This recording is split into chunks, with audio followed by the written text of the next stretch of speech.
Hi hello everyone, మా cricket నగరం పాడ్కాస్ట్లో ఒక స్పెషల్ ఎపిసోడ్కి స్వాగతం సుస్వాగతం. సో ఎప్పట్లాగా నాతో మాట్లాడడానికి రాహుల్ అయితే లేడు, ఎందుకంటే తన ఉద్యోగ రీత్యా కొంచెం బిజీ అయ్యి ఈరోజు తను ఈ ఎపిసోడ్ చేయలేకపోతున్నాడు.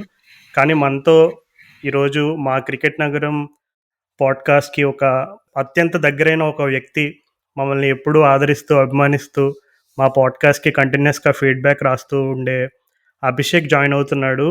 తను ఎస్ఆర్హెచ్ ఆర్మీ పేజ్ అడ్మిన్ ఇన్స్టాలో. సో చాలా క్రికెట్, ఎస్పెషల్ ఇండియన్ క్రికెట్ అయితే అసలు చాలా దగ్గర నుండి ఫాలో అవుతాడు. సో ఈరోజు అభిషేక్తో డిస్కస్ చేయబోతున్నాం అసలు ఈ ఓవల్ స్పెషల్ గురించి. సో ముందుగా వెల్కమ్ అభిషేక్. నీకు ఒక సింపుల్ క్వశ్చన్తో స్టార్ట్ చేస్తున్నాను. ఏంటంటే అసలు నిన్న ఫిఫ్త్ డే మ్యాచ్ స్టార్ట్ అయ్యే ముందు అసలు ఈ పాసిబిలిటీస్ అయితే ఉన్నాయి. ఇంగ్లాండ్ గెలవడానికి పాసిబిలిటీ ఉన్నాయి, ఇండియా గెలవడానికి ఉంది, అండ్ అలాగే మోస్ట్ లైక్లీ ఎక్కువ 70% వరకు అందరూ డ్రా అయ్యే ఛాన్సెస్ ఎక్కువ ఉన్నాయి అనుకున్నారు. సో నీ ఫీలింగ్ ఎలా ఉండింది అసలు మ్యాచ్ స్టార్ట్ అయ్యే ముందు? అసలు ఏం జరుగుతుంది అని ఎక్స్పెక్ట్ చేసావు అసలు నువ్వు? హాయ్ రాజు భయ్య, thank you so much for inviting me. నిజంగా మీ యొక్క క్రికెట్ నగరం పాడ్కాస్ట్లోకి మరొకసారి రావటం చాలా ఆనందంగా ఉంది. అండ్ నిన్న మ్యాచ్ గురించి మాట్లాడుకుంటే నేను చాలా చాలా కాన్ఫిడెంట్గా ఉన్నాను ఇండియా డెఫినెట్గా విన్ అవుతుందని. ఎందుకంటే రిలేటివ్గా మాట్లాడుకుంటే 1 డేలో 10 వికెట్స్ తీయటం చాలా ఈజీ ఇండియన్ క్రికెట్ టీంకి. అండ్ పిచ్ కూడా చూస్తూనే మనకు కొన్ని రఫ్ స్పాట్స్ కనిపించాయి. అండ్ మనకి జడేజా లాంటి బౌలర్స్ ఉన్నప్పుడు, అలాగే మనకి పిచ్ని బాగా హార్డ్గా హిట్ చేసే లాంటి బౌలర్స్ ఉన్నప్పుడు డెఫినెట్గా అనే దాంట్లో నాకు సందేహమే లేదు. ఓకే అభిషేక్, అసలు అంటే ఫ్లాట్ పిచ్ సాధారణంగా మనం 5 రోజులు చూసుకుంటే ఒక ఫస్ట్ డే ఒక 2.5 సెషన్స్ మినహాయిస్తే మిగిలినంత సేపు, ఈవెన్ నిన్న కూడా మరీ బ్యాటింగ్ చేయడానికి అంత కష్టమైన కండిషన్స్ అంటే కాదు. సో ఇంగ్లాండ్ టీం వాళ్ళు కొంచెం ఒకసారి ఇంట్రోస్పెక్ట్ చేసుకుంటే వాళ్ళకే తెలుసు they are going through a really rough patch అని.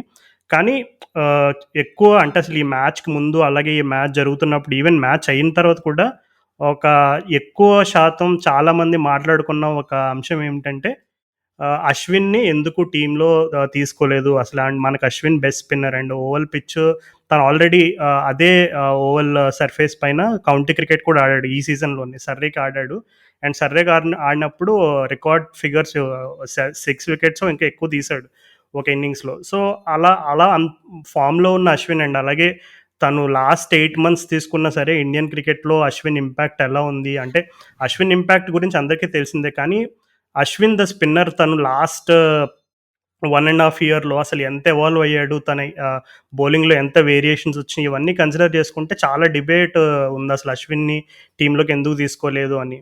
సో దీనిపైన నీ టేక్ ఏంటి అసలు ఈ అశ్విన్ ఇష్యూ పైన? అంటే ఏదో అశ్విన్ అంటే జడేజా ప్లేస్లో అశ్విన్నా, లేదు ఏదైనా ఫాస్ట్ బౌలర్ ప్లేస్లో అశ్విన్ అని కాకుండా అసలు ప్యూర్గా అసలు అశ్విన్ ఈ టీమ్ కాంబినేషన్ పైన వస్తున్న అంశాలన్నిటిలో నీ టేక్ ఏంటి అసలు?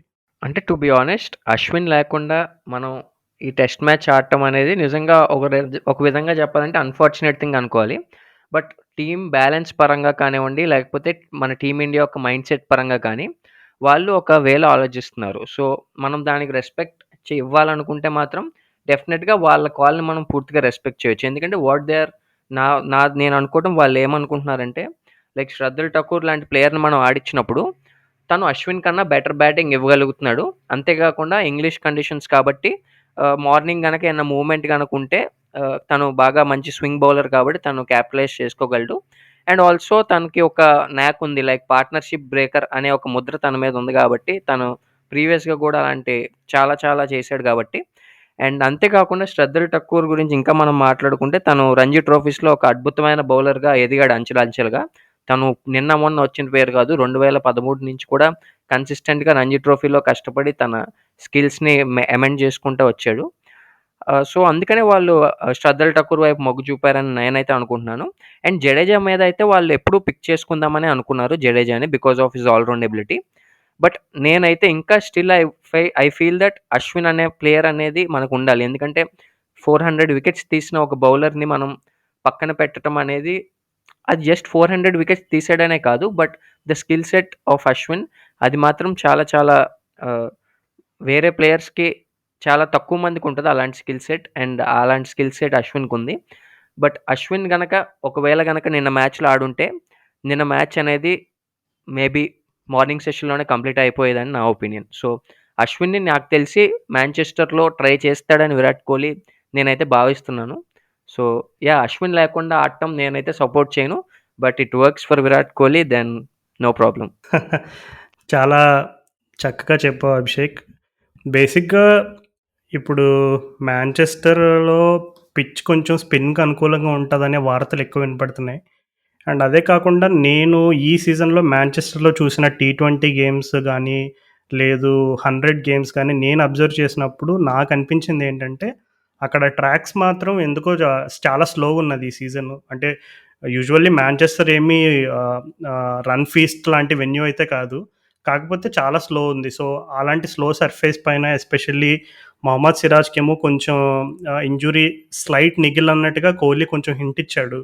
సో, మరి నెక్స్ట్ మ్యాచ్‌లో సిరాజ్ ప్లేస్‌లోకి డైరెక్ట్‌గా షమీ వస్తాడా? లేదు ఆహ్, ఇద్దరు స్పిన్నర్‌లని ఆడించే సాహసం చేస్తారా? లేదు జడేజా ప్లేస్‌లోకి అశ్విన్ వస్తాడనేది మనం ఎపిసోడ్ ఎండ్‌లో కొంచెం క్లుప్తంగా డిస్కస్ చేద్దాము. కానీ అసలు ఈ మ్యాచ్‌లో చేసిన చేంజెస్ గురించి మాట్లాడుకుందాం ముందుగా.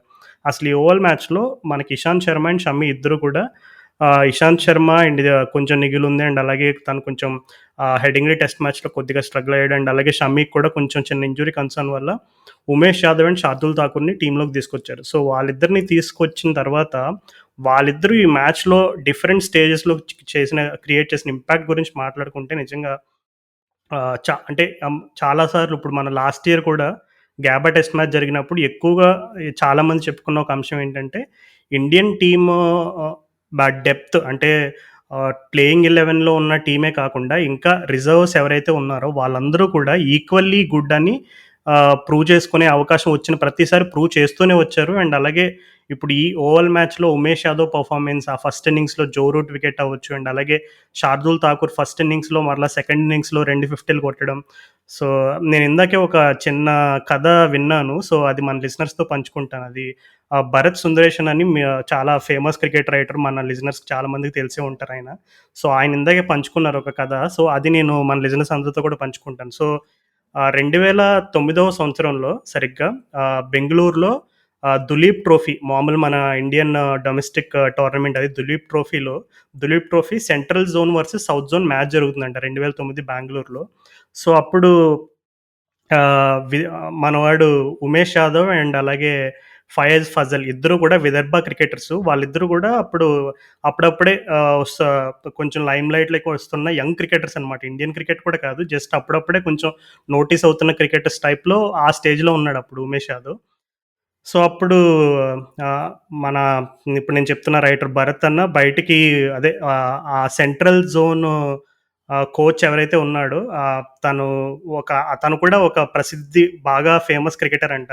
సో, ఆయనతో పాటు జస్ట్ ఊరికే అలా రోడ్ల పైన అలా చక్కర్లు కొడుతూ ఉంటే అతనితో పాటు వాళ్ళ కింద ఆహ్, ఆహ్, ఉమేష్ యాదవ్ అండ్ అలాగే ఫైజ్ ఫజల్ ఇద్దరిని కూడా తీసుకెళ్లారంట.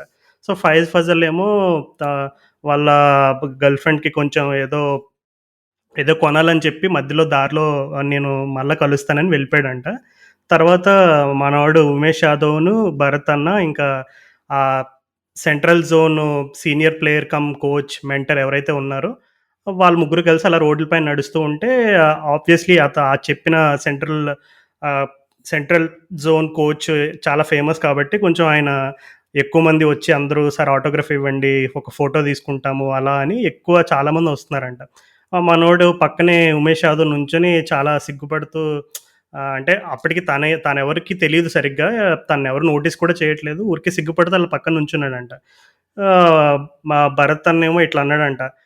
నీకు కూడా టైమొస్తదిలే కంగారు పడకు. నీకు ఒక రోజొస్తది" అన్నట్టుగా అలా కొంచెం అలా అనేసరికి ఉమేష్ యాదవ్ మరలా ఒక చిన్న చిరునవ్వు నవ్వి, మనకంత సీన్ లేదులే భయ్యా" అనే టైప్‌లో రెస్పాండ్ అయ్యాడంట. సో చూడు 2009లో అలా జరిగింది. అంటే ఆ మాట అన్నాడు. ఆ మాట అన్న నెక్స్ట్ రోజు south zone versus central zone మ్యాచ్‌లో రాహుల్ ద్రావిడ్ అండ్ వీవీఎస్ లక్ష్మణ్ వికెట్లు తీశాడంట ఉమేష్ యాదవ్. సో అప్పుడు అంటే అప్పుడు స్టార్ట్ అయింది కాదు. కాకపోతే ఆ రోజు ఉన్న పరిస్థితిని అండ్ అలాగే నిన్న జరిగిన ఓవల్ మ్యాచ్‌లో ఉమేష్ యాదవ్ క్రియేట్ చేసిన ఇంపాక్ట్ ఎందుకు ఇంత ఎక్కువ ఉమేష్ యాదవ్ గురించి చెప్పాల్సొస్తుందంటే, జో రూట్ మామూలు ఫామ్‌లో లేడు. మామూలుగా మన ఇంగ్లీష్‌లో రెడ్ హాట్ ఫార్మ్ అంటామనమాట. సో, జో రూట్ ఉన్న ఫార్మ్‌కి నిజంగా ఇప్పుడు ఒక విధంగా చూడాలంటే అసలు జో రూట్ ఒక్కడే తన బ్యాటింగ్ భారం అంతా తన భుజాల పైన మోస్తూ సిరీస్‌లో తీసుకొచ్చాడండి. అలాగే మన ఫస్ట్ ఇన్నింగ్స్‌లో తక్కువ ఆల్ ఔట్ అయిపోయిన తర్వాత అక్కడ జో రూట్ రోల్ చాలా ఇంపార్టెంట్. జో రూట్ గనక ఇప్పుడు సిరీస్‌లో ప్రతి మ్యాచ్‌లో కొడుతున్నట్టు ఈ మ్యాచ్‌లో కూడా సెంచరీ కొట్టేసుంటే, అది ఇంకా కిందున్న బ్యాట్స్‌మెన్ బెయిర్‌స్టో లాంటోళ్ళకి, మోయిన్ అలీ లాంటోళ్ళకి, ఇంకా వోక్స్ లాంటోళ్ళకి ఎక్స్‌ట్రా కుషన్ ఉండేది. ఎందుకంటే వీళ్ళ ముగ్గురు వైట్ బాల్ ఎక్కువ ఆడుతా ఉంటారు. Woakes, Moeen Ali, Bairstow. So, white ball cricket రెగ్యులర్‌గా ఆడతారు కాబట్టి వాళ్ళకేంటంటే ఎక్స్‌ట్రా ఫ్రీడమ్ ఉండేది. ఎందుకంటే ఆల్రెడీ లీడ్ కొంచెం ఎక్కువుంది అని ఎక్స్‌ట్రా ఫ్రీడమ్ తోటి ఇంకా గట్టిగా ఆడేవాళ్ళు. కానీ అక్కడ రూట్ వికెట్ తీయడం అండ్ అలాగే మనకెప్పుడైతే ఫస్ట్ ఇన్నింగ్స్‌లో కొంచెం బ్యాటింగ్ మరలా ఒకసారి కొంచెం డిజాస్టర్‌గా అయిందో, కొంచెం ఆ రూట్ వికెట్ అనేది ఎస్పెషల్లీ డ్రెస్సింగ్ రూమ్‌లో అయితే చాలా కాన్ఫిడెన్స్ నింపుంటది. So, hats off to Umesh Yadav. నిజంగా తను ఏ 5 ఫర్ లాంటివో, లేదంటే ఒక 6 ఫర్ లాంటి అంత ఎక్స్‌ట్రార్డినరీ కమ్‌బ్యాక్ కాకపోయినా, తను ఈ మ్యాచ్‌లో తనని తీసుకున్నందుకు సంపూర్ణ న్యాయం చేశాడని చెప్పడంలో ఏమాత్రం అతిశయోక్తి లేదు. అండ్ రెండో వ్యక్తి శార్దుల్ ఠాకూర్. ఆల్రెడీ మేము గత ఎపిసోడ్‌లో చాలా ఎపిసోడ్ల క్రితం ఆస్ట్రేలియా గ్యాబా టైము కంటే ముందే ఒక ఎపిసోడ్‌లో ఆల్రెడీ శార్దుల్ ఠాకూర్ గురించి ఒకసారి చెప్పాము. కానీ మరలా ఇంకొకసారి చెప్తాను. అతను ఈ క్రికెట్ ఆడే ప్రాసెస్‌లో పాల్ఘర్ అనే ప్రాంతం నుండి రోజు ట్రైన్ ఎక్కి ముంబైకి ట్రావెల్ చేసి మరలా రిటర్న్ ట్రైన్‌లో దగ్గర దగ్గర ఒక 5, 6 గంటలు ప్రయాణంలోనే గడిపేవాడంట. సో, అలా కష్టపడుతూ అంచెలంచెలుగా ఇందాక నువ్వు చెప్పినట్టు రంజీ ట్రోఫీస్ అవని, అలాగే డొమెస్టిక్ క్రికెట్‌లో ఎప్పుడెప్పుడు అవకాశాలొస్తే తను ప్రూవ్ చేసుకుంటూనే వచ్చాడు. నాకు బాగా గుర్తుండిపోయే శార్దుల్ ఠాకూర్ ఇన్సిడెంట్. ఇది చాలా మందికి అంత అంటే అంత సర్ప్రైజింగ్ అనిపించకపోవచ్చు. బట్ నాకు ఒక ఇన్సిడెంట్ అయితే బాగా గుర్తుండిపోద్ది. అది నాకు తెలిసి ఒక 3, 4 సంవత్సరాల క్రితమో, ఒక 5 సంవత్సరాల క్రితమో లాస్ట్ 5 ఇయర్స్‌లోనే జరిగింది. సో, కర్ణాటక, ముంబై వాళ్ళిద్దరూ కలిసి ఈ సైద్ ముస్తక్ అలీ ట్రోఫీ ఆడతారనమాట. ఐ థింక్ అది నాకు తెలిసి ఆలూర్ అనే ప్రాంతంలో బెంగుళూరు దగ్గరలో ఒక గ్రౌండ్ ఉంటది. అక్కడో లేదంటే హ్మ్, నాకు వెన్యూ సరిగ్గా గుర్తులేదు. కానీ ఆ మ్యాచ్‌లో ఏం జరుగుతదంటే శార్దుల్ ఠాకూర్ ఒక బ్యాట్స్‌మెన్ సెటప్ చేస్తాడనమాట. 2 సార్లు బౌన్సర్‌లేసి సెటప్ చేసి క్యాచ్ అది మిడ్ వికెట్ దగ్గర శ్రేయస్ అయ్యరో ఎవరో క్యాచ్ వదిలేస్తారు. ఆ వదిలేసిన తర్వాత శార్దుల్ ఠాకూర్ రియాక్షన్ చూస్తే నిజంగా ఒక వరల్డ్ కప్ ఓడిపోయి నిజంగా ఇప్పుడు ఆ లాస్ట్‌లో మనం 2019 వరల్డ్ కప్ మార్టిన్ గప్టిల్ ఏడుస్తున్న ఇమేజ్ చాలా మందికి గుర్తుండిపోతది. సో, అట్లాగా అసలు శార్దుల్ ఠాకూర్ క్యాప్ తీసుకున్నప్పుడు నిజంగా ఎంత తన మొఖంలో కనబడిపోతదనమాట. అంటే తనకి ఒక చిన్న వికెట్ అంటే అది ఎక్స్‌ట్రార్డినరీ బ్యాట్స్‌మెన్ కూడా కాదనుకుంటా నాకు తెలిసి. అప్పటికే కర్ణాటక వాళ్ళు బ్యాక్ ఫుట్ పైన ఉన్నారు. అయినా సరే ఆ క్యాచ్ వదిలేసినందుకు తనెంత ఆ రియాక్షన్స్ మాత్రం నిజంగా ప్రైస్‌లెస్. అది నేను చూసినప్పుడు అబ్బో! అసలు శార్దుల్ ఠాకూర్ చాలా ఉంది మనోడి దగ్గర అని నాకొక హింటొచ్చింది. బట్ స్టిల్ ఇప్పుడు మనం శార్దుల్, ఉమేష్ గురించి చెప్పుకున్నాం. సో, వాళ్ళు ఈ మ్యాచ్‌లో క్రియేట్ చేసిన ఇంపాక్ట్‌లో బౌలింగ్ అండ్ అలాగే ఆహ్, రకరకాల కథలు చెప్పుకున్నాం. కానీ అసలు Shardul Thakur, the lord Thakur, the batsman గురించి చెప్పసలు మనోళ్ళకి. లార్డ్ ఠాకూర్ ద బ్యాట్స్‌మెన్ గురించి చెప్పాలంటే, మన సీఎస్‌కే ఫాన్స్‌ని అడిగితే వాళ్ళు చాలా చాలా బాగా చెప్పగలుగుతారు. ఎందుకంటే ఇది ఆఫ్ టాపిక్‌కెళ్తుంటే కొంచెం ఎక్స్‌క్యూజ్ చేయండి లిజనర్స్. ఎందుకంటే కొంచెం సీఎస్‌కే ఫాన్స్ అందరికి నేనేం మాట్లాడుతున్నానో ఈ పాటికి అర్థమైపోయి ఉంటది. 2019 final Mumbai versus CSK last ball 2 runs to win. Shardul Thakur ఒక స్లోవర్ బాల్ మిస్ చేస్తాడు మలింగ అది. అప్పుడొచ్చింది ఈ పేరు లార్డ్ ఠాకూర్ అని. తనని అందరూ క్రిటిసైజ్ చేసుకుంటూ ఏంటి స్లో బాల్ కూడా కొట్టలేవా అని ఒక రకమైన క్రిటిసిజంతో తనని ముంచెత్తారు. బట్ తిరిగి చూసుకుంటే 2 ఏళ్ల తర్వాత ఇంచుమించు అదే టైంకి లార్డ్ ఠాకూర్ అనేది ఒక ప్రభంజనంలాగా అయిపోయి సోషల్ మీడియానే కాదు. నేనింకా సర్ప్రైజ్ అయ్యాను. మా దగ్గరేంటంటే హిందీ ఫీడ్ వస్తది. హిందీ కామెంటరీ. వీరేందర్ సెహ్వాగ్ కానీ, ఆశిష్ నెహ్రా కానీ వీళ్ళైతే శార్దుల్ ఠాకూర్ అని పిలవట్లేదు. అందరూ లార్డ్ ఠాకూర్, లార్డ్ ఠాకూర్ అంటున్నారు. అండ్ తను ఆడిన ఇన్నింగ్స్ చూస్తే గనక ఒక ఫ్లాంబాయింట్ ఇన్నింగ్స్ అని చెప్పుకోవచ్చు. 2 ఇన్నింగ్స్‌లో కూడా. ఆ పర్ఫెక్ట్ కవర్ డ్రైవ్ గాని, ఆ పర్ఫెక్ట్ స్ట్రెయిట్ డ్రైవ్స్ కానీ, ముంబై స్కూల్ ఆఫ్ బ్యాటింగ్ అని అందరూ చెప్పుకుంటారు కదా! డెఫినిట్‌గా తను అక్కడ ఉండి బాగా నేర్చుకున్నట్టున్నాడు. అద్భుతంగా ఆడాడసలు. అంటే కొంతమంది బ్యాట్స్‌మెన్ షాట్ ఆడితే చూడటానికి కన్నుల పండుగ ఉంటది. లైక్ మన కేన్ విలియమ్సన్ లాంటి వాళ్ళు కానీ, విరాట్ కోహ్లీ లాంటి వాళ్ళు కానీ, రూట్ లాంటి వాళ్ళు కానీ. నిజంగా శార్దుల్ ఠాకూర్ బ్యాటింగ్ చేస్తున్నప్పుడు కూడా నాకు అలాంటి ఫీలింగే కలిగింది. ఎందుకంటే మనసులో ఒక సెన్స్ ఆఫ్ జాయ్ అనేది కలుగుతది అలాంటి బ్యాట్స్‌మెన్ బ్యాటింగ్ ఆడితే. నిజంగా చాలా అద్భుతంగా ఆడాడు. అండ్ ఎస్పెషల్లీ మనం ఏదో జస్ట్ నార్మల్‌గా టీమ్ మంచి పొజిషన్‌లో ఉన్నప్పుడు ఆడటం వేరే లెక్క. బట్ ఫస్ట్ ఇన్నింగ్స్‌లో ఎస్పెషల్లీ టీమ్ అన్ని కష్టాల్లో ఉన్నప్పుడు తనొచ్చి ఒక అటాకింగ్ ఇన్నింగ్స్ అంటే ఒక టీ20లో ఎలాంటి ఇన్నింగ్స్ అయితే మనం చూస్తామో 57 of 36 with almost 160 strike rate అంటే విషయం కాదు. సో, 'శ్రద్ధల్ ఠాకూర్' నిజంగా ఆ ఇన్నింగ్స్ కనుక ఎవరైనా చూసి చూడటం మిస్ అయిపోతే గనక నిజంగా మీరు ఒక one of the finest innings in test match cricket miss అయిపోయారని నేను చెప్తాను. అండ్ సెకండ్ ఇన్నింగ్స్‌లో కూడా చూసుకుంటే, ఆ టైంకి తనొచ్చే టైంకి విరాట్ కోహ్లీ ఔట్ అయిపోయి అంతా చాలా once again it is going south అనుకున్నాం. నేనైతే మ్యాచ్ పోయిందనుకున్నాను విరాట్ కోహ్లీ ఔట్ అయిపోయిన తర్వాత. బట్ లార్డ్ ఠాకూర్ వచ్చి మ్యాచ్‌ని పంత్‌తో కలిసి భలే తిప్పాడు. ఇక్కడ పంత్ లాగా ఠాకూర్ ఆడాడు. నేనైతే ఎక్స్‌పెక్ట్ చేయలేదు పంత్ అంత స్లోగా ఆడతాడని. And the way Pant played with maturity నిజంగా 100 బాల్స్ తీసుకొని తనొక మెచ్యూర్‌గా ఆడాడు. అండ్ పంత్ అలా ఆడగలిగాడంటే దానికి కారణం శ్రద్ధల్ ఠాకూర్ ఇటు పక్క ప్రెషర్ పుటప్ చేయగలిగాడు బౌలర్స్ మీద. సో, నిజంగా Thakur the batsmen made the difference today. So, మనం అశ్విన్ గురించి ఇందాక మాట్లాడుకున్నాం. సో, అశ్విన్ గనక తీసుకొనుంటే మేబీ ఠాకూర్ అంత బాగా బ్యాటింగ్ చేయగలిగిండేవాడు కాదేమో. సో, ఎవరైతే విరాట్ కోహ్లీని బ్లేమ్ చేస్తున్నారో for not picking Ashwin, then చూడండి శ్రద్ధల్ ఠాకూర్ తన బ్యాటింగ్‌తో మ్యాచ్‌ని గెలిపించాడు. And man of the match నా దృష్టిలో అయితే Shardul Thakur is the man of the match for this game. So, నువ్వు అలా అనేసరికి అభిషేక్ ఇక్కడ రోహిత్ శర్మ ఫ్యాన్స్ మనోభావాలు బాగా దెబ్బతింటాయి. ఎందుకంటే ఎప్పటినుంచో ఎదురు చూస్తున్న, ఎన్నాళ్ళ నుంచో ఎదురు చూస్తున్న రోహిత్ శర్మ ఆహ్, ఓవర్‌సీస్ సెంచరీ అనేది ఆఖరికి ఆ కల నెరవేరింది. సో, రోహిత్ శర్మ గురించి స్పెషల్‌గా మాట్లాడుకుందాం మనం కాసేపట్లో. కానీ నువ్వు చెప్పినట్టు శార్దూల్ ఠాకూర్ నిజంగానే తను ఫస్ట్ ఇన్నింగ్స్‌లో అవ్వచ్చు అండ్ అలాగే సెకండ్ ఇన్నింగ్స్‌లో అవ్వచ్చు. ఆ 2 ఇన్నింగ్స్‌లో తను బ్యాట్‌తో చూపించిన ఆ ప్రభావం మాత్రం మామూలుగా లేదు. ఎందుకంటే ఫస్ట్ ఇన్నింగ్స్‌లో నాకు తెలిసి మన వాళ్ళు 127కి 7 వికెట్లు.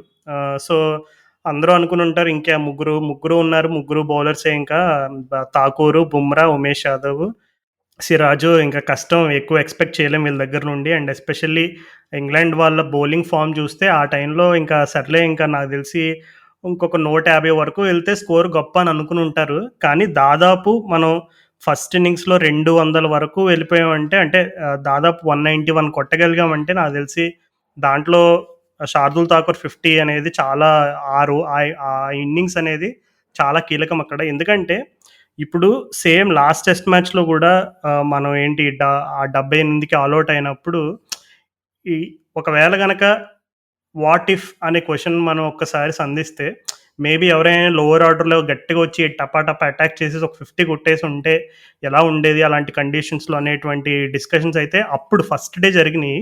బట్ స్టిల్ అదంతా పాస్ట్ ఈస్ పాస్ట్ ఇప్పుడు.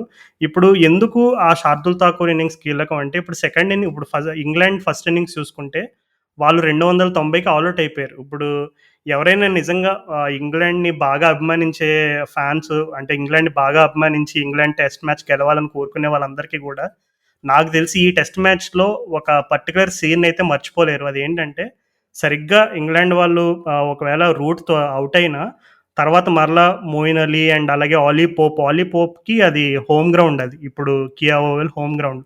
సో, తను ఒక అద్భుతమైన ఇన్నింగ్స్ ఆడాడు. వాళ్ళిద్దరూ చక్కగా ఆడుతున్నారు. బేర్స్‌తో ఔట్ అయిపోయిన ఆడప్పటికి స్కోరు 151 ఫర్ 6 ఉన్నదప్పుడు ఆ టైంలో. సో, ఇంగ్లాండ్ వాళ్ళు కొంచెం ఇబ్బందికరమైన పరిస్థితుల్లో ఉన్నారప్పుడు. మరలా ఆల్ ఔట్ అయిపోతారా అని. ఎందుకంటే ఆలీ పోప్ ఈ సిరీస్‌లో ఫస్ట్ మ్యాచ్ ఆడుతున్నాడు. సో, ఆటోమేటిక్‌గా ఇండియా లాంటి హై క్లాస్ యూనిట్ పైన ఫస్ట్ మ్యాచ్ ఆడడం అది హోమ్ కండిషన్స్‌లోనే అవే కండిషన్స్‌లో అయినా చాలా ఛాలెంజింగ్.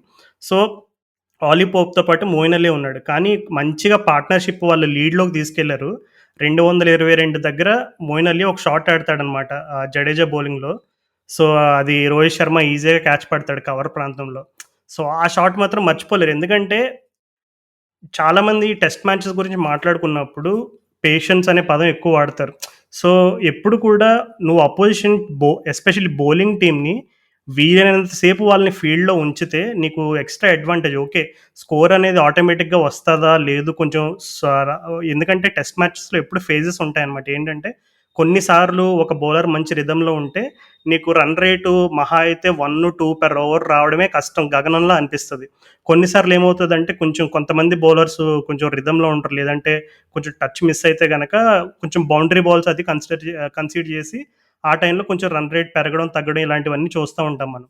కానీ ఈ పర్టిక్యులర్ సిట్యుయేషన్‌లో ఇంగ్లాండ్ వాళ్ళు లీడ్ తీసుకున్నది ఒక అంశం అయితే, ఇండియా ఇంకా స్ట్రెచ్ చేసే అవకాశం మంచిగా వచ్చిందప్పుడు. కరెక్ట్‌గా ఇంకా ఇండియన్ బౌలర్స్ స్లోగా టైర్ అవుతున్నారు. ఎందుకంటే అప్పటికే దగ్గర దగ్గర 67 ఓవర్లేసున్నారు. సో, కొంచెం టైరింగ్ అవుతున్నారు. కొంచెం అలసిపోయిన స్టేట్‌లో ఉన్నారు. అప్పుడు గనక కొంచెం ఓపికగా ఇంకా ఎక్కువ పుష్ చేసుంటే, కొంచెం ఆ అగ్రెసివ్ ఆప్షన్ తీసుకోకుండా కొంచెం ఇంకా పుష్ చేసుంటే, ఎందుకంటే జో రూట్ కూడా నిన్న మ్యాచ్ అయిపోయిన తర్వాత తను చెప్పిన ఒక అంశం ఏంటంటే, మేము ఫస్ట్ ఇన్నింగ్స్‌లో మాకొక మంచి అవకాశం వచ్చింది. ఎందుకంటే ఇప్పుడు మనం మాట్లాడుకున్నట్టుగా ఇది చాలా ఫ్లాట్ సర్ఫేసు. సో, ఏమాత్రం గూడా భయంకరంగా స్వింగు, సీమ్ అయిపోయి బ్యాట్స్‌మెన్ ఆడలేనంత దారుణంగా అయితే లేదు ఈ పిచ్. సో, బ్యాట్స్‌మెన్‌కైతే నిజంగా ఒక రకంగా మంచిగా క్యాపిటలైజ్ చేసుకొని స్కోర్ చేసుకోవడానికి మంచి అవకాశం. సో, అట్లాంటి సిట్యుయేషన్‌లో ఇంగ్లాండ్ వాళ్ళు కేవలం 99 లీడ్ తీసుకోవడం అనేది ఒక పెద్ద క్రైమ్ అది. ఎందుకంటే ఇలాంటి సిట్యుయేషన్‌లో 220 వరకు వెళ్ళామంటే ఈజీగా స్కోర్‌ని ఎలా అయినా ఒక 350 వరకు మినిమమ్ తీసుకెళ్ళాలనే ఒక సంకల్పంతో ఆడుంటే గనక, ఆ 150 రన్స్ తేడా ఎలా పనిచేస్తదని మాట్లాడుకునే దానికంటే, గేమ్‌లో టైం అనేది ఎళ్ళిపోతది. సో, ఒక సెషన్ ఇంకొక ఎక్స్‌ట్రా సెషన్ ఆడుంటే ఎలా ఉండేది? మ్యాచ్ డ్రా అయ్యేదా? లేదా ఇంగ్లాండ్ విన్ అయ్యేదా? ఇలా చాలా క్వెషన్స్ వచ్చుంటాయి. బట్ ఆల్ ఇన్ ఆల్ ఇంగ్లాండ్‌కైతే చాలా దారుణమైన పరిస్థితి. నిజంగా పాపం కొంతమందేమో ఇంగ్లాండ్‌కి ఇంకా గెలిచే అవకాశాలున్నాయని పాపం ప్రిడిక్ట్ చేశారు ఫస్ట్ ఇన్నింగ్స్ ముందు. సారీ నిన్న ఫస్ట్ సెషన్ ముందు. కానీ ఆఖరి సెషన్ లోపు మొత్తం అంతా మారిపోయింది. పిక్చర్ అంతా మారిపోయింది సెకండ్ సెషన్‌లో. సో, ఇప్పుడు మనం రోహిత్ శర్మ దగ్గరికొచ్చేద్దాం. సో, రోహిత్ శర్మ చాలా నాళ్ళుగా పాపం కలలు కంటున్న ఆ ఓవర్‌సీస్ సెంచరీ ఆఖరికి ఫలించింది. సో, రోహిత్ శర్మ ఇన్నింగ్స్‌లో నీకు నచ్చిన అంశాలేంటి? అండ్ అలాగే ఈ పర్టిక్యులర్ రోహిత్ శర్మ నాక్‌లో నిన్ను బాగా అబ్బురపరిచిన విశేషాలేంటి? అసలు జనరల్‌గా మనం రోహిత్ శర్మ అంటే మనకి గుర్తొచ్చే పేరు బిగ్ హండ్రెడ్స్. అండ్ అలాంటి రోహిత్ శర్మకి టెస్ట్ మ్యాచెస్‌లో ఒక్క ఓవర్‌సీస్ 100 కూడా లేదంటే చాలా చాలా ఆశ్చర్యకరమైన విషయం. అండ్ చాలా ఒక విధంగా టెస్ట్ క్రికెట్‌కి అదొక మచ్చలా మిగిలిపోయింది ఇన్ని రోజులు. బట్ ఈరోజు చూసుకుంటే 2 డేస్ బ్యాక్ ఒక అద్భుతమైన సెంచరీతో, అది కూడా టిపికల్ రోహిత్ శర్మ సెంచరీ అనలేం. 256 బాల్స్ తీసుకున్నాడు తన ఇన్నింగ్స్‌లో, which is very unlike Rohit Sharma. And నిజంగా ఆ ఇన్నింగ్స్‌ని నేను పూర్తిగా చూడలేకపోయాను unfortunately due to my job and all. But హైలైట్స్‌లో చూశాను. ఒక అద్భుతమైన ఇన్నింగ్స్ అనేది ఎలా ఆడాలంటే, ఇంగ్లాండ్ కండిషన్స్‌లో ఎలా ఆడాలి అని ఎవరైనా అడిగితే రోహిత్ శర్మని ఎగ్జాంపుల్‌గా చూపించొచ్చు ఆ ఇన్నింగ్స్‌ని. Everything is perfect. అండ్ మనం చూసుకుంటే వరల్డ్ టెస్ట్ ఛాంపియన్‌షిప్ నుంచి కూడా రోహిత్ శర్మ ఒక అప్రోచ్ అంతా చాలా డిఫరెంట్‌గా అయిపోయింది. తను ఇంతకు ముందులాగా outside the off stumps బాల్‌ని అంతే చేజ్ చేయట్లేదు ఎక్కువగా. పోక్ చేయట్లేదు బాల్స్‌ని. లీవ్స్ ఎక్కువ చేస్తున్నాడు. వెరీ కూల్ అండ్ కామ్ హెడ్‌తో ఉన్నాడు. చాలా మెచ్యూర్‌గా ఆడుతున్నాడు. సో, నేనైతే ఇవన్నీ అబ్జర్వ్ చేశాను రోహిత్ శర్మ ఒక గేమ్‌లో. And also as an individual also నాకు తెలిసి ఇంకా తను చాలా పరిణితి చెందాడని నాకనిపిస్తుంది. ఎందుకంటే చాలా చాలా కూల్‌గా ఉంటున్నాడు కొన్ని సిట్యుయేషన్స్‌లో. ఈవెన్ వెన్ అపోజిషన్ కొంచెం బ్యాక్ ఫుట్‌లో నెట్టేసినా కూడా. అండ్ ఆల్సో అపోజిషన్ బౌలర్స్ తనకి ఇష్టమైన షార్ట్ బాల్ వేస్తూ పుల్ షాట్ ఆడిస్తూ ఉన్నా కూడా నిలదొక్కుకొని 100 కొట్టాడంటే నిజంగా చాలా చాలా ఒక స్పెషల్ ఇన్నింగ్స్ అది. అండ్ రోహిత్ శర్మ కూడా చెప్పాడు ఇది నా బెస్ట్ ఇన్నింగ్స్ అని. And without doubt that is his best innings. And Rohit Sharma గురించి ఇంకా చెప్పుకుంటా పోతే ఇంకా పాడ్‌కాస్ట్ లెంత్ అంతా కూడా మాట్లాడొచ్చు రాజు భయ్య. సో, నాకొక చిన్న క్వెషన్ ఉంది రోహిత్ శర్మ మీద. రోహిత్ శర్మ మనకు తెలుసు షార్ట్ బాల్ పడిందంటే పుల్ షాట్ కొట్టాడంటే అది 6 పడతదని. బట్ ఎందుకని ఈ సిరీస్‌లో చూసుకుంటే చాలా సార్లు షార్ట్ బాల్‌కి ఔట్ అయ్యాడు? అంటే ఆహ్, ఇది అందరికీ తెలిసిన విషయమే. ఆహ్, రోహిత్ శర్మ పుల్ షాట్ ఇంకా ఏంటిది ఇంగ్లీష్‌లో మ్యాచ్ మేడ్ ఇన్ హెవెన్ అంటారు కదా!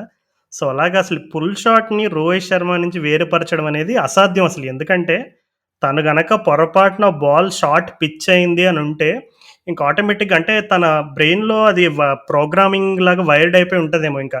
ఆటోమేటిక్‌గా పుల్ షాట్ కొట్టాలి. కొడితే డైరెక్ట్‌గా స్టేడియం అవతల పడాలి అనే రకమైనటువంటి ఒక ఇంటెంట్‌తో ఆడతాడు. అన్‌ఫార్చునేట్‌లీ తనకి ఈ సిరీస్‌లో ఇప్పుడు అంటే రన్స్ పరంగా చూసుకుంటే ఎక్కడ తను ఔట్ ఆఫ్ టచ్‌లో గాని, ఔట్ ఆఫ్ ఫార్మ్‌లో ఉన్నట్టు కనపడిన అసలు ఏ మాత్రం సంకేతాలు లేవు. ఇంకా ఒక విధంగా చెప్పుకోవాలంటే మన వరల్డ్ టెస్ట్ ఛాంపియన్‌షిప్ నుండి ఇప్పటి వరకు నన్నడిగితే పర్సనల్‌గా the best batsmen Rohit Sharma. So, దానికి తను ఆడిన నంబర్ ఆఫ్ బాల్సే దానికి సాక్ష్యం. సో, ఎందుకంటే ఇంగ్లాండ్ స్వింగ్ అండ్ సీమ్ కండిషన్స్‌లో నువ్వు బౌండరీస్ కొట్టడం, స్కోర్ పరిగెత్తించడం ఒక ఎత్తయితే, నువ్వు ఇందాక చెప్పినట్టు ఔట్ సైడ్ ఆఫ్ బాల్స్ ఆ టెంప్టేషన్‌ని రెసిస్ట్ చేసుకోవడం కూడా చాలా ఇంపార్టెంట్. ఎందుకంటే ఇప్పుడు 2018లో కోహ్లీ ఎందుకు సక్సెస్ అయ్యాడు, ఇప్పుడెందుకు కొంచెం ఇబ్బంది పడుతున్నాడంటే, అందరికీ తెలుసు. మరలా ఔట్ సైడ్ ఆఫ్ వీక్‌నెస్ అనేది తనకు కొంచెం మరలా స్టార్ట్ అయ్యి కొంచెం అనవసరమైన షాట్లు ఆడుతున్నాడని ఆ రకమైనటువంటి విమర్శలు చాలా వింటున్నాం. బట్ ఇందాక నువ్వు అడిగినట్టు రోహిత్ శర్మ ఎందుకు ఆ పుల్ షాట్‌కి ఔట్ అవుతున్నాడంటే, అది తన ఇన్‌స్టింక్ట్ ఇంక అది. అది పుల్ షార్ట్ బాల్ కనబడితే పుల్ కొట్టాలి అనే ఒక రకమైనటువంటి ఇన్‌స్టింక్ట్. కానీ ఇంగ్లాండ్‌లో నువ్వు చూసుకుంటే ఇప్పుడు బేసిక్‌గా ఇప్పుడు ఆస్ట్రేలియా లాంటి కండిషన్స్‌లో మంచి పేస్ అండ్ బౌన్స్ ఉన్న కండిషన్స్‌లో అక్కడ సాధారణంగా కొన్ని కొన్ని సార్లు బౌలర్స్ ఏం చేస్తారంటే వికెట్లు పడనప్పుడు ఇంకా ఆటోమేటిక్‌గా ఎక్కువ శాతం నెక్స్ట్ ట్రై చేసే వన్ ఆఫ్ ద టాక్టిక్స్ ఏంటంటే షార్ట్ బాల్. ఇప్పుడు ఇంగ్లాండ్‌లో ఏంటంటే స్వింగ్ అండ్ సీమ్ ఉంటది కాబట్టి ఎలాంటి ప్రయోగాలు చేస్తారంటే ఒకవేళ బాల్ అస్సలు స్వింగ్ అవ్వకపోతే కొంచెం సీమ్ ఉపయోగించి, లేదు వాబుల్ సీమ్ అని, ఇప్పుడు మనకి జేమ్స్ ఆండర్సన్, టిమ్ సౌదీ ఇట్లాంటి బౌలర్స్‌ని ఎక్కువ అబ్జర్వ్ చేస్తే వాళ్ళు సీమ్‌తో చాలా మ్యాజిక్ చేస్తారు. బౌల్ జస్ట్ అంటే నీకు పిచ్ పైన ఏమాత్రం సహాయం లేకపోయినా ఆ బౌలింగ్ సీమ్ తోటి కరెక్ట్‌గా అంటే ఒక 3 క్వార్టర్స్‌లో ల్యాండ్ చేయడం, లేదంటే బాల్ కరెక్ట్‌గా సీము నిలువుగా పెట్టి కరెక్ట్‌గా దానిపైన ల్యాండ్ చేసి ఏదో ఒక మ్యాజిక్ క్రియేట్ చేయడం ఇలా మనం చాలా చూస్తూ ఉంటాం. సో, ఇట్లాంటి టాక్టిక్స్ ఇంగ్లాండ్‌లో ఎక్కువ ఫస్ట్ స్వింగ్ అవ్వకపోతే సీమ్ అవ్వకపోతే మరలా బ్యాట్స్‌మెన్‌కి ఏదైనా పర్టిక్యులర్‌గా వీక్‌నెస్ అంటే ఎక్కువ శాతం ఇంగ్లాండ్‌లో స్క్వేర్ ఆఫ్ ద వికెట్ ఎక్కువ ఆడమని సలహా ఇవ్వడానికి ఇంకొక కారణం ఏంటంటే, ఎప్పుడు కూడా స్క్వేర్ ఆఫ్ ద వికెట్ ఏ స్టేడియంలో చూసుకున్నా ప్రాక్టీస్ పిచెస్ ఉంటాయి. సో, ఆటోమేటిక్‌గా నువ్వు కొంచెం గ్యాప్‌లోకి పెడితే ఇంకా ఫోరే అది ఆటోమేటిక్. ఎందుకంటే అసలు స్లో అవుట్ ఫీల్డ్ అనే సమస్యే ఉండదు ఇంగ్లాండ్‌లో ఎక్కువ శాతం. ఎందుకంటే ఒక్కసారి నీకు ప్రాక్టీస్ పిచెస్ మీద పడిందంటే బాల్ ఇంకా ఎక్కువ పేస్ గెయిన్ చేసుకుంటది తప్ప తగ్గదు. సో, ఈ పర్టిక్యులర్‌గా షార్ట్ బాల్స్ ఎప్పుడంటే ఇంకా ఆల్మోస్ట్ ఇంక అన్ని ప్రయత్నాలు అయిపోయిన తర్వాత అప్పుడు ట్రై చేస్తారు షార్ట్ బాల్. అది కూడా ఎవరైనా ఆబ్వియస్ వీక్‌నెస్ ఉంటే ఖచ్చితంగా ట్రై చేస్తారు స్టార్టింగ్‌లోనే. కానీ ఆ న్యూ బాల్ షైన్ మెయింటైన్ చేయడానికి ఆ న్యూ బాల్ ఇంగ్లాండ్ అంతా కూడా మాట్లాడితే స్వింగ్ అండ్ సీమ్ అని అంటారు కదా! సో, ఆ బాల్ షేప్‌ని మెయింటైన్ చేయడానికి ఎక్కువ శాతం షార్ట్ బాల్ కొంచెం రెసిస్ట్ చేసుకుంటారు బౌలర్స్ కూడా టెంప్టేషన్‌ని. కానీ పర్టిక్యులర్‌గా ఇప్పుడు రోహిత్ శర్మ ఇన్నింగ్స్ చూసుకున్నా, ఆ షార్ట్ బాల్ టాక్టిక్ ఇంక ఎప్పుడంటే ఇంక అన్ని ప్రయోగాలు అయిపోయిన తర్వాత, మరలా కొత్త బాల్ తీసుకున్న తర్వాత అప్పుడు సరే ఇంకా వీడు ఔట్ అయ్యేటట్టు లేడని చెప్పి ఆలీ రాబిన్సన్ వచ్చి ఒక షార్ట్ బాల్ ఏసాడు. సో, మనోడు పుల్ చేసాడు. ఇప్పుడు నువ్వు అబ్జర్వ్ చేసుకుంటే ఒకసారి మన వాళ్ళు 2014 టైంలోను అండ్ అలాగే ఈ ఇంగ్లాండ్‌లో షార్ట్ బాల్స్ ఎందుకో కొంచెం స్కిడ్ అవుతాయి. అంటే వేరే చోట్లతో కంపేర్ చేసుకుంటే కొంచెం పిచ్ అయిన వెంటనే బ్యాట్స్‌మెన్ ఎక్స్‌పెక్ట్ చేసిన దానికంటే త్వరగా వస్తదని నా యొక్క నమ్మకం.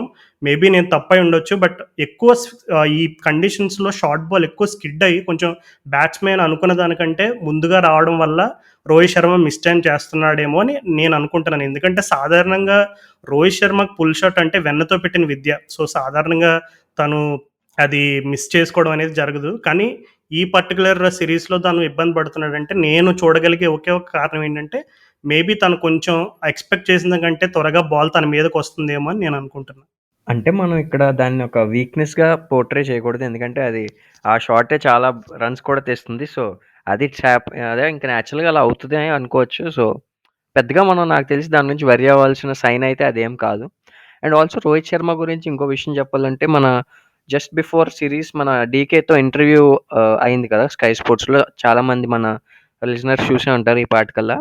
సో, ఆ ఇంటర్వ్యూలో చాలా చాలా ఆహ్, అంటే ఎప్పుడూ రోహిత్ శర్మ నుంచి ఎక్స్‌పెక్ట్ చేయలేని న్యూస్ అన్నీ కూడా ఫస్ట్ టైమ్ విన్నట్టు నాకనిపించింది. ఎందుకంటే తను ఆ లోకల్ ట్రైన్‌లో ట్రావెల్ చేయటం అండ్ అలాగే సీనియర్స్ అందరూ తనని నెట్స్‌లో చూస్తుండగా తను ఫస్ట్ టైమ్ ఆడినప్పుడు తను ప్రెషర్‌కి లోనయ్యి అంత బాగా డెలివర్ చేయకపోవటం.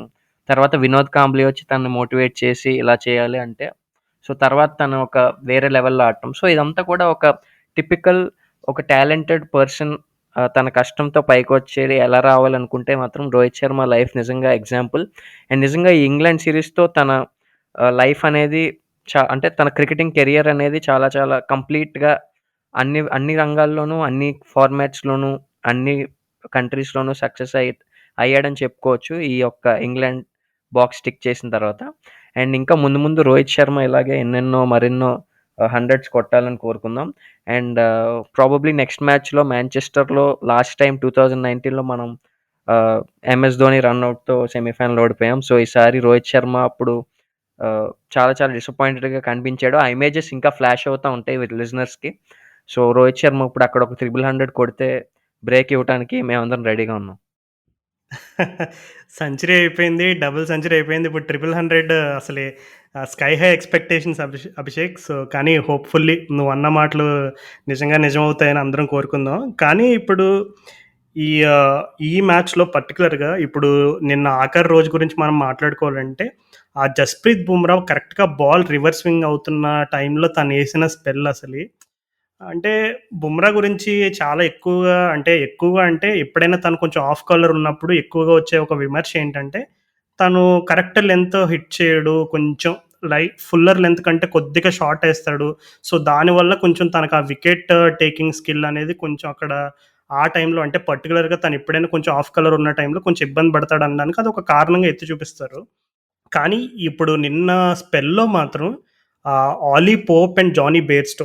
సో, వాళ్ళిద్దరూ కూడా ఒక విధంగా ఇప్పుడు రూట్ వెళ్ళిపోయిన తర్వాత కొద్దో గొప్పో అనుభవం ఉన్న బ్యాట్స్‌మెన్ ఎవరు కొద్దో గొప్పో కొంచెం నిలబడి ఏదన్నా ఇంక అప్పటికి ఒక రూట్ అవుట్ అవ్వలేదు అప్పటికి అసలు ఇంగ్లాండ్‌కి ఇంకా విజయావకాశాలున్నాయి అనే మాట పోయింది. ఎప్పుడైతే వాళ్ళు వెంటనే హసీబ్ హమీద్ అవుట్ అయ్యాడు అండ్ అలాగే డేవిడ్ మలాన్ రన్ ఔట్ అయినప్పటికి చాలా మందికి అనుమానాలు వచ్చి ఉంటాయి. కానీ రూట్ ఉన్న ఫామ్‌లో ఇంకా ఆశలు పెట్టుకొని ఉంటారు ఇంగ్లాండ్ ఫ్యాన్స్ చాలామంది. రూట్ ఉన్నంత వరకు మనం సేఫే ఏం కాదని. ఆ పర్టిక్యులర్‌గా బెయిర్‌స్టో అండ్ ఆలీ పోప్‌ని తను ఇన్ స్వింగింగ్ ఆల్మోస్ట్ యార్కర్ లాంటి డెలివరీస్ అయ్యి సో, అలాంటి బాల్స్ తోటి వాళ్ళిద్దరు వికెట్లు తీయడం అనేది నిజంగా నాకు తెలిసి చాలామందికి ఇంకా ఎప్పుడైతే వాళ్ళిద్దరూ వెంటనే ఔట్ అయ్యారో ఇంక అందరికి అర్థమైపోయి ఉంటది. ఇంక ఇండియా విన్ను పక్కా. దాన్నెవ్వరు ఆపలేరని అప్పుడు నాకు తెలిసి అందరూ ఫిక్స్ అయిపోయి ఉంటారు. యాహ్! డెఫినెట్‌గా. నేనైతే అది లైవ్ చూసాను. సో, జస్ట్ అలాగా బుమ్రా స్పెల్‌లోకొచ్చాడు. నేనిలా టీవీ ఆన్ చేశాను. అలాగా ఆలీ పోప్‌ని ఒక రిప్పర్‌తో ఔట్ చేశాడు. అండ్ తర్వాత కొంతసేపటికే జానీ బెయిర్‌స్టోని ఔట్ చేసిన తీరు ఏదైతే ఉందో అది జనరల్‌గా మనం లిమిటెడ్ ఓవర్స్‌లో చూస్తాం. బట్ ఆ వికెట్ మాత్రం నిజంగా ఒక బాల్ నేను రీప్లేలో చూడాలని నేను అనుకుంటే మాత్రం అది మా జానీ మియాదే.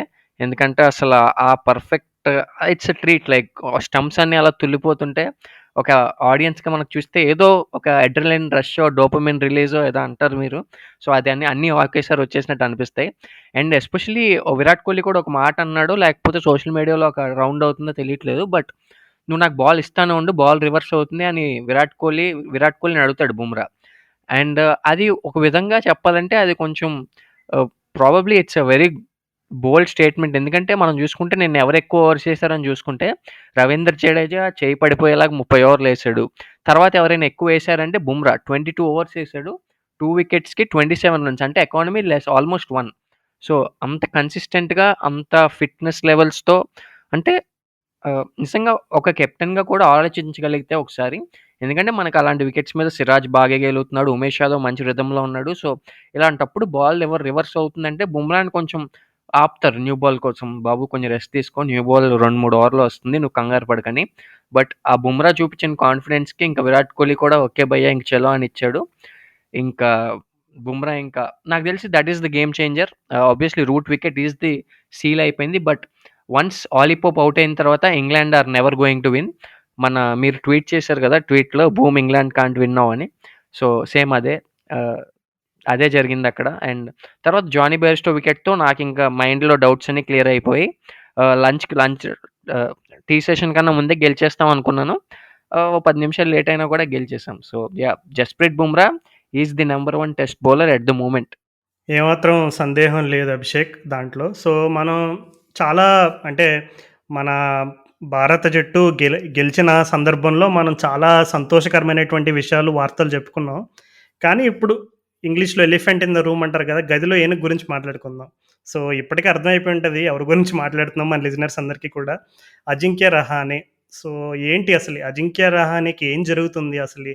ఎందుకంటే ఆహ్, కొన్ని నెలల క్రితమే తను ఇండియా, ఆస్ట్రేలియాలో సిరీస్ గెలవడంలో తన క్యాప్టెన్సీ గురించి అండ్ అలాగే తన యొక్క బ్యాటింగ్ స్కిల్స్ అవ్వచ్చు అండ్ ఆస్ట్రేలియాలో తను ఆ ఎంసీజీలో సెంచరీ అవ్వచ్చు. సో, ఇలా చాలా రకమైనటువంటి అసలు అజింక్య రహానేని ఒక రకంగా చెప్పాలంటే ఒక దేవుడిలా కొలిచేశారు. అంటే అతన్ని అంటే ఎస్పెషల్లీ తను ఆస్ట్రేలియాలో సిరీస్ అది కూడా కోహ్లీ లాంటి మన బెస్ట్ ప్లేయర్ లేకుండా గెలవడం, తను టీమ్‌ని అది కూడా చాలా తక్కువ అనుభవం ఉన్న ఆటగాళ్ళతో గెలవడం అనేది అది చాలా విశేషం అది. అనుకున్నట్టుగానే చాలా ప్రశంసలొచ్చినియి. కానీ ఇప్పుడు అసలు ఈ అజింక్య రహానే బ్యాటింగ్‌లో కానీ అసలు తను ఆహ్, జనరల్‌గా తను స్లిప్ క్యాచింగ్‌లో గానీ, బ్యాటింగ్‌లో గానీ ఎప్పుడు హైలైట్‌లో ఉంటాడు. కానీ ఈ సిరీస్‌లో అసలే చాప కింద నీరులాగా అసలే ఉన్నాడా? లేడా టీమ్‌లో అన్నట్టుగా అయిపోయాడు. అంటే వైస్ కెప్టెన్ స్టేజ్ నుంచి ఇప్పుడు దగ్గర దగ్గర టీమ్‌లోంచి డ్రాప్ అయ్యే స్టేజ్‌కెళ్ళిపోయాడు within a span of few months. So, అసలు ఈ అజింక్య రహానే ఆ హైస్ నుంచి ఈ లోస్ వరకు ఈ ప్రయాణంలో నువ్వు గమనించిన అంశాలు ఏదైనా ఉంటే పంచుకో మన లిసనర్స్ తోటి. అజింక్య రహానే లాంటి క్లాస్ ప్లేయర్స్‌కి కానీ, ఫార్మ్ అనేది నాకు తెలిసి పెద్దగా ఇబ్బందవ్వదు. బట్ అజింక్య రహానేతో ఎస్పెషల్లీ ఒక చిన్న ప్రాబ్లమ్ ఏంటంటే, మనం ఎలాంటి క్లాస్ బ్యాట్స్‌మెన్ అయినా తీసుకుందాం. ఫర్ ఎగ్జాంపుల్ మీరు రూట్ తీసుకున్నా, విరాట్ తీసుకున్నా, కేన్ మామ తీసుకున్నా, స్టీవ్ స్మిత్ తీసుకున్నా, వీళ్ళందరికీ వాళ్ళకుండాల్సిన ఒక బ్యాడ్ ఫార్మ్ అనేది, బ్యాడ్ ఫేజెస్ అనేవి ఉన్నాయి. But once they get a big 100 or good 50 వాళ్ళు అక్కడి నుంచి బిల్డప్ అవుతా చాలా అద్భుతమైన ఇన్నింగ్స్ ఆడటం మనం చూసాం ఓవర్‌గా. అండ్ ఇన్‌ఫాక్ట్ రూట్‌ని కూడా చూసుకుంటే రూట్ ఈ 2021 ముందు అంత గొప్పగా ఫామ్‌లో లేడు. అండ్ అందరూ క్వెషన్స్ కూడా ఇచ్చాయి. ఫ్యాబ్ 4లో ఉండాలా? వీడికి అంత సీన్ ఉందా అని. But the way he played in శ్రీలంకలో కానీ, ఇండియాలో కానీ, ఇంగ్లాండ్‌లో కానీ ఎలా ఆడుతున్నాడో so, definitely Root is back to his best. But అదే విధంగా మనం అజింక్య రహానేని తీసుకుంటే తను అస్సలు ఆడట్లేదు. చెత్తగా ఆడాడు. ఈ పాస్ట్ 1 ఇయర్‌లో అసలు ఏం పీకలేదు అని మనం అనలేము. ఎందుకంటే అక్కడక్కడ ఆణిముత్యాలున్నాయి. మెల్బోర్న్ 100 కానివ్వండి, లేకపోతే మన చెన్నై టెస్ట్‌లో ఒక అద్భుతమైన 50 కానివ్వండి. అండ్ అలా అదే విధంగా లార్డ్స్ విక్టరీలో కూడా తను ఒక క్రూషియల్ రోల్ ప్లే చేశాడు. యాజ్ పుజారాతో తన పార్ట్నర్‌షిప్ కానివ్వండి. సో, ఇలా మధ్య మధ్యలో మంచి మంచి ఆణిముత్యాలున్నాయి. అండ్ ఆల్సో తన ఒక మైండ్ సెట్ అనేది, తన యొక్క కంపోజర్ అనేది అండ్ నేను డెఫినెట్‌గా అనుకుంటాను తను టీమ్ మేనేజ్‌మెంట్‌లో చాలా క్రూషియల్ రోల్ ప్లే చేస్తాడు. అండ్ విరాట్ కోహ్లీ లేనప్పుడు ఒక అద్భుతమైన నాయకుడిగా తను నిరూపించుకున్నాడు. అండ్ ఈవెన్ విరాట్ కోహ్లీకి కూడా మంచి మంచి ఇన్‌పుట్స్ ఇస్తున్నాడు. So, having said all this ఎప్పుడైనా ఒక బ్యాట్స్‌మెన్ కన్సిస్టెంట్‌గా ఆడట్లేదంటే డెఫినెట్‌గా తన మీద వెయిట్ పడతది.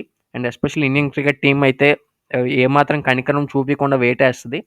బట్ అజింక్య రహానే విషయంలో నా దృష్టిలో ఎవరైనా విరాట్ కోహ్లీ బాగా నమ్ముతాడు ఒక ప్లేయర్‌ని.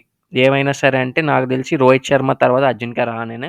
అండ్ అది కనిపిస్తుంది. ఎందుకంటే for the first time in last 6, 7 years అనుకుంటా తన యావరేజ్ బిలో 40 డ్రాప్ అయింది టెస్ట్ మ్యాచెస్‌లో. సో, అది చెప్తుంది క్లియర్‌గా తను ఎంత స్ట్రగుల్ అవుతున్నాడు తన బ్యాటింగ్ వల్ల అని. అండ్ వన్స్ అగైన్ తను ఒక సేమ్ ప్యాటర్న్‌లో ఔట్ అవ్వట్లేదు. ఒకసారి down the leg side balls కీపర్‌కి ఇస్తున్నాడు. కొన్ని సార్లు ఎల్బీ అవుతున్నాడు. కొన్ని సార్లు షార్ట్ బాల్ ఆడుతున్నాడు. సో, అసలు ఎలా ఔట్ అవ్వచ్చో మొత్తం అన్ని రకాలుగా అజింక్య రహానే ఔట్ అవుతున్నాడు. సో, దీనికి పరిష్కారం ఏదైనా ఉంది అంటే నాకు తెలిసి ప్రాబబ్లీ నెక్స్ట్ మ్యాచ్‌కి తనకి రెస్ట్ ఇస్తే బెస్ట్ అని నేనైతే కోరుకుంటున్నాను. తన బదులు ఒక హనుమ విహారీ లాంటి ప్లేయర్‌కి ఒక ఛాన్స్ ఇస్తే బావుంటదని నేనైతే పర్సనల్‌గా అనుకుంటున్నాను. But I don't see that happening. Vikram Rathour garu already clear cut statement ఇచ్చారు. Rahane is not worry for it. Rahane form నాకు పెద్దగా బాధ పెట్టదు. పెద్ద వరీ చేయదు టీమిండియాకని. సో, నా దృష్టిలో అయితే రహానేకి ఒక మ్యాచ్ బ్రేక్ ఇచ్చి అండ్ ఒక నెక్స్ట్ మన రంజీ సీజన్ స్టార్ట్ అవుతుంది గదా! సో, ఆ రంజీ సీజన్‌లో తనని ముంబై తరపున ఆడిచ్చి నాయకత్వ పగ్గాలిచ్చి ఎలా ఆడుతున్నాడో చూస్తే డెఫినెట్‌గా తనొక పూర్వ వైభవం మనకొచ్చిందంటే నిజంగా రహానే ఒక పూర్వ వైభవం గనక తిరిగొచ్చిందంటే ఇండియా టీమ్‌ని కొట్టే టీమ్ లేదు. ఇంకొక టీమ్. విరాట్ కోహ్లీ ఆడకపోయినా సరే రహానే తన పూర్వ ఫార్మ్‌లో ఒక 50% ఆడినా కూడా Indian batting will look very solid.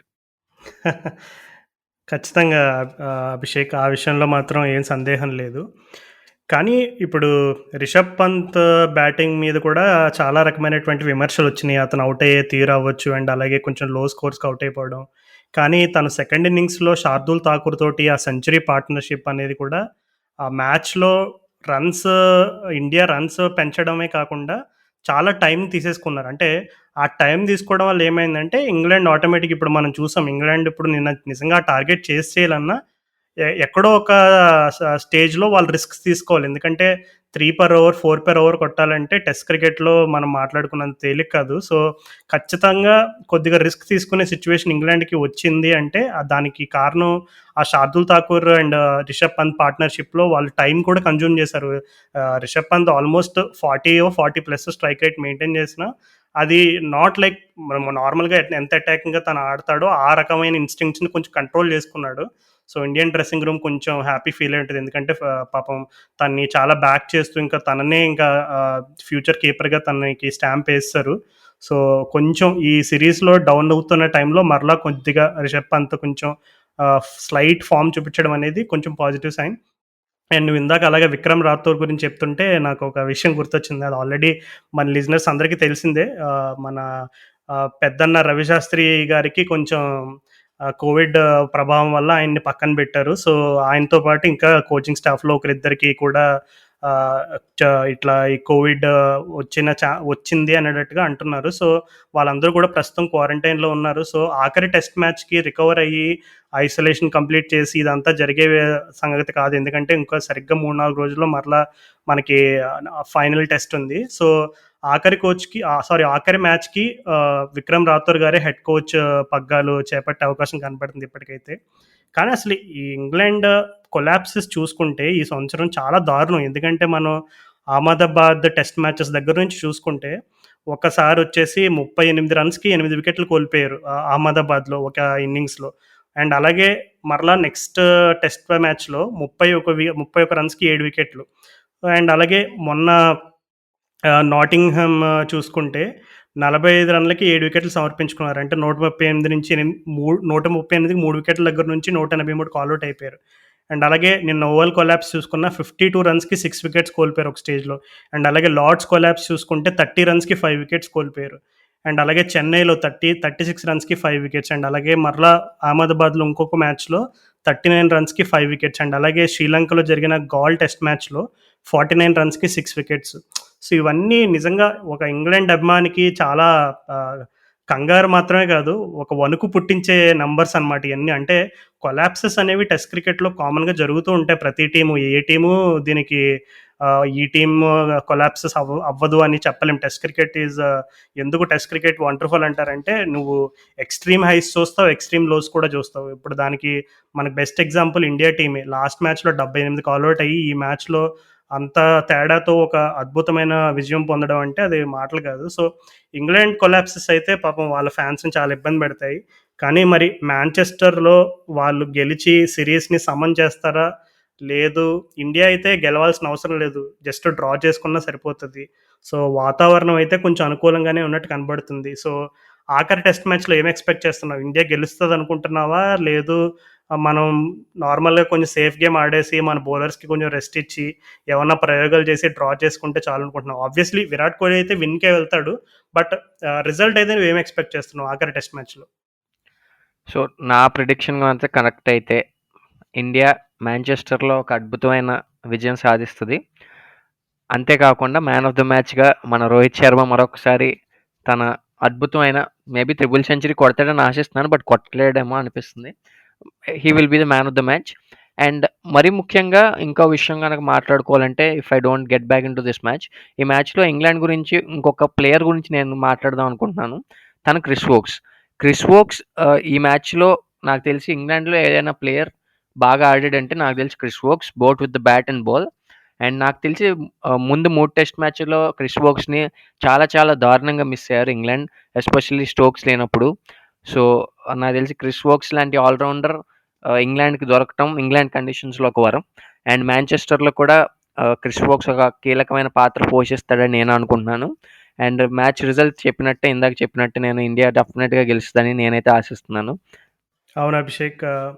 నిజంగా ఈ ఎపిసోడ్ అంతా పూర్తయిన తర్వాత ఒకసారి మరలా పబ్లిష్ చేసే ముందు ఒకసారి వింటే నేను చాలా బాధపడేవాడిని. ఎందుకంటే క్రిస్ వోక్స్ గురించి అసలు ఏమాత్రం మనం ఇప్పటివరకు ఎపిసోడ్‌లో తీసుకురాలేదు. నువ్వు తీసుకొచ్చి మన క్రికెట్ నగరం పర్టిక్యులర్ ఈ ఎపిసోడ్‌కి ప్రాణం పోసావు క్రిస్ వోక్స్‌ని తీసుకొచ్చి నిజంగా.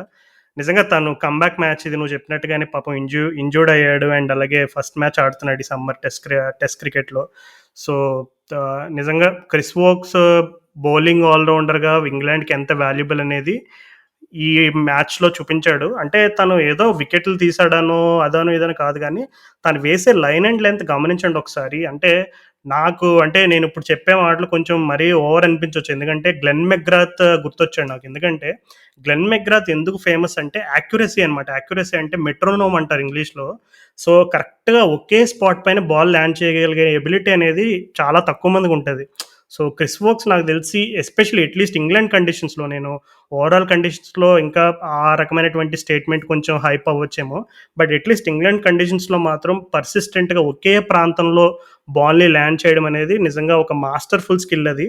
సో, అందులో మాత్రం క్రిస్ వోక్స్ అయితే దిట్ట. ఇంకా తన గురించి ఇంకా ఎక్స్‌ట్రా ఏదైనా చెప్పాలనుకున్నా ఆటోమేటిక్‌గా నువ్వు కవర్ చేస్తావు పాయింట్‌లన్నీ. సో, ఇంకా ఆఖరి టెస్ట్ మ్యాచ్‌లో మరి మాంచెస్టర్‌లో మరి మన వాళ్ళు సీరీస్ గెలుస్తారా? లేదు ఇంగ్లాండ్ వాళ్ళు మరలా హెడింగ్‌లీ లాగా ఒక వీరోచితమైన కమ్‌బ్యాక్ ఇచ్చి వాళ్ళు సీరీస్ సమన్ చేస్తారనేది చూద్దాము. సో, కొన్ని రోజుల్లోనే ఐపీఎల్ స్టార్ట్ అవ్వబోతుంది. అండ్ అలాగే పాకిస్తాన్ అండ్ అలాగే ఇంకా కొన్ని కొన్ని కంట్రీస్ వాళ్ళు ఆహ్, వరల్డ్ కప్ స్క్వాడ్స్ అయితే ఆల్రెడీ అనౌన్స్ చేశారు. ఇండియా స్క్వాడ్ కూడా నాకు తెలిసి కొన్ని గంటల్లో రాబోతుంది టీ20 స్క్వాడ్ అనేది. సో, పెద్దగా సర్ప్రైజెస్ అయితే ఏమీ లేవు. But yeah! ఇప్పుడు ఆఖరి టెస్ట్ మ్యాచ్ పూర్తయిన తర్వాత మాకున్న సమయం బట్టి మేము ఇంకా ఆ టెస్ట్ మ్యాచ్ గురించి అండ్ అలాగే సీరీస్ గురించి అండ్ అలాగే రాబోతున్న వరల్డ్ టీ20 గురించి అండ్ అలాగే ఐపీఎల్ గురించి అసలు ఏమేమి ఎపిసోడ్స్ చేయాలి ఏంటనేది ఒక కంప్లీట్ ప్లాన్‌తో వచ్చి మేము మరలా ఒకసారి మిమ్మల్ని అందరిని కలుసుకుంటాం. సో, అంతవరకు వింటూనే ఉండండి మా క్రికెట్ నగరం పాడ్‌కాస్ట్. ఎవరైనా తెలియని వాళ్ళు ఉంటే వాళ్ళతో షేర్ చేయండి. అండ్ అలాగే మాతో మీరు గనక ఏదైనా క్రికెట్ గురించి ముచ్చట్లు చెప్పాలంటే ఇన్‌స్టా అండ్ ట్విట్టర్‌లో మేమెప్పుడూ వీలైనంత వరకు మాకున్న ఖాళీ టైంలో యాక్టివ్‌గా ఉండి రెస్పాండ్ అవ్వడానికి ప్రయత్నం చేస్తూ ఉంటాం. సో, మీకు ఎనీ టైమ్ మీ క్రికెట్ గురించి మాట్లాడాలన్నా, మీరేమైనా డిస్కస్ చేయాలన్నా please do try to catch us there. And అలాగే మా న్యూస్ లెటర్ కూడా ఉంది. సో, దాన్ని సబ్స్క్రైబ్ చేసుకోవాలంటే మీ ఎపిసోడ్ డిస్క్రిప్షన్‌లో లింక్ ఉంటది. సో, అది ఫ్రీ ఆఫ్ కాస్ట్, ఏమీ చార్జబుల్ అట్లాంటి కంటెంట్ ఏం కాదది. సో, దానికి కూడా సబ్స్క్రైబ్ చేసుకోండి. సో, మరలా ఎపిసోడ్‌లో కలుసుకునేంత వరకు నా తరపు నుండి అండ్ అలాగే ఈరోజు మా క్రికెట్ నగరంలో పాలుపంచుకున్న విశిష్ట అతిథి అభిషేక్ తరపు నుండి టాటా, గుడ్ బై. ఇక సెలవు.